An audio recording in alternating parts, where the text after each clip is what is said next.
And steady wins the race அப்படின்றது கேள்விப்பட்டிருக்கீங்களா? இது இந்த ஆமை முயல் கதையோட மாரல் ஆஃப் த ஸ்டோரி தான். அதாவது நம்ம எதை செஞ்சாலும் அதோடைய ரிசல்ட் உடனே கிடைக்கணும் அப்படின்ட்டு நம்ம எக்ஸ்பெக்ட் பண்ணக்கூடாது. ஒரே மாதிரி ஃபோக்கஸ்டா அந்த வேலையை கண்டினியூஸா செய்யும் போது அதோடைய ரிசல்ட் ரொம்பவே அமேசிங்கா இருக்கும். அதுதான் இதோடைய கான்செப்ட். வெயிட் லாஸ் கூட அதே மாதிரி தான், நமக்கு உடனே ரிசல்ட் கிடைக்காது. இதுக்கு ரொம்பவே டைம் எடுக்கும்.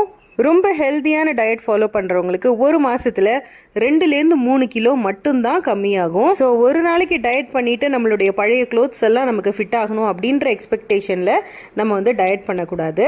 இன்னைக்கு பிளாட்டர் ஸ்பெஷல் என்னன்னு பார்க்கலாமா? மார்னிங் பிரேக்ஃபாஸ்ட்டுக்கு ஒரு மில்லட் தோசை அண்ட் அது கூட சொரக்காய் போட்டு செஞ்ச சாம்பார். நான் நிறைய சொரக்காய் எடுத்து பேக் பண்ணிக்கிட்டேன். அண்ட் லஞ்சுக்கு பார்த்தீங்கன்னா புடலங்காய் பொரியல். எனக்கு இது சும்மா சாப்பிட்டவே ரொம்ப பிடிக்கும்.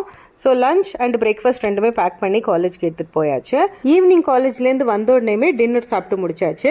ஸோ என்னுடைய டின்னர் என்ன அப்படின்னு பார்த்தீங்கன்னா, அன்ன பாத்திரத்தில் எப்போவுமே அன்னம் கம்மியாக இருக்கணுன்ற மாதிரி கொஞ்சமாக ஒரே ஒரு கரண்டி ரைஸ், அது கூட சொரக்காய் போட்ட சாம்பார், நிறைய சொரக்காய் மட்டும் எடுத்திருக்கேன். அண்ட் அந்த லெஃப்ட் ஓவர் புடலங்காய் பொரியல் கொஞ்சம் இருந்தது, அதுக்கப்புறமா கொஞ்சமாக இந்த கேரட் பொரியல். ஸோ வெஜிடபிள்ஸ் ஓவர்லோடட் என்னுடைய டின்னர் பிளாட்டர்.